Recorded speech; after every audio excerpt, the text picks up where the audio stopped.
one's ever gonna believe me when I tell them this. It was August 20th, and I worked that day.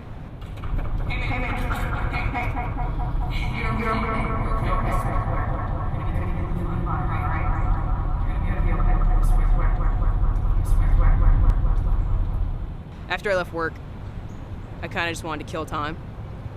So I thought I would go to this thrift store that I usually go to. Now, the thrift store is in like a small part of downtown. There's a one-way street to get there. Like, I know the street. I know how busy it is. It's a regular thing. So as I'm driving, I noticed that there's a lot more traffic than there usually is. And all of a sudden I start hearing all this screaming. There was a motorcycle that was like to my 10 o'clock. Just right there, couldn't have been more than 10 feet away from me. And I must have ran like 100 yards, and then right when I run up, I see this guy laying on the ground. And he was just a guy who was hit, a motorcyclist that someone hit and left behind. And I'm looking at him, and his hip bone is just completely out of his body. And his ankles, if they were bananas and you just went, teeth had caved in. Just his whole jaw was just clenched in. And I kneel down. He starts shaking. His head is just back and forth, back and forth, back and forth. And I grab his head and I look at him.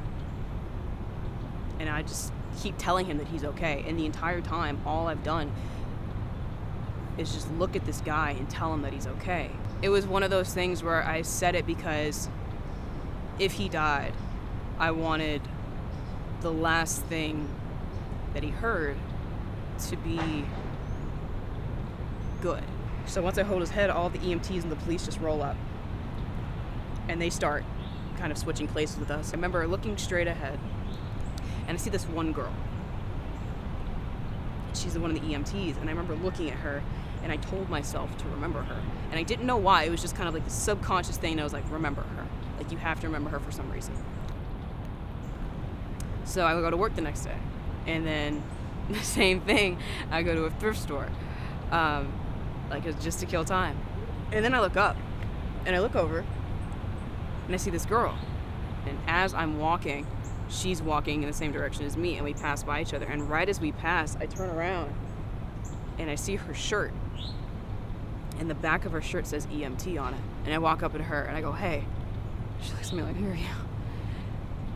And I go, you're an EMT, right? She says, yeah. I said, you were in Roswell last night for that motorcyclist, weren't you? She's like, yeah.